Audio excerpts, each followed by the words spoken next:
Water, the liquid essence of life, of health, of well-being. We enjoy it, we use it, but our bodies absolutely need it.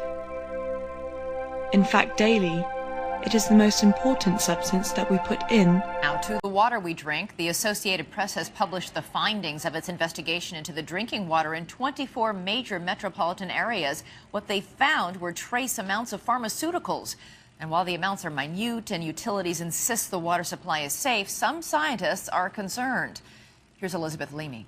Now, the water you drink may have more in it than you bargained for. The Associated Press reports that there were traces of drugs, including prescription medicines, in the water supplies of 24 U.S. metropolitan areas. They include anticonvulsants, mood stabilizers, sex hormones, and prescription drugs and over-the-counter pain medications. In Philadelphia, in fact, the AP says tests showed the presence of 56 drugs, including the antibiotics amoxicillin and tetracycline.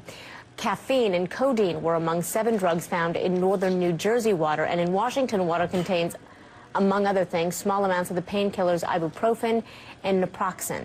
Bodies don't absorb all of the medicine we take, so some of it is excreted and flushed into our sewers. Sewage treatment plants don't remove the drugs. The treated water then flows into lakes, rivers, and reservoirs, and finally to drinking water plants, which typically don't screen for drugs, so they flow back out of our faucets at low levels. The thing is, there are a lot of different techniques for treating water, and the water utilities aren't required to use every single technique that's out there, and so there's no one process that can get rid of all of these chemicals.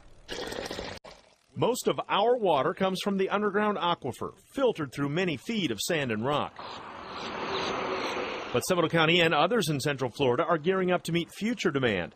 They think pumping water out of the St. Johns River is the best option.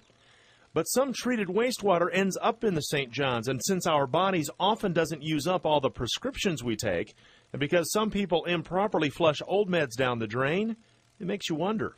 The technology exists today to make any water source nothing more than H2O.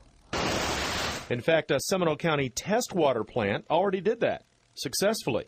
If Seminole County gets approval for its water plant, it says it'll be so high-tech that even the trace amounts of prescription drugs will be removed.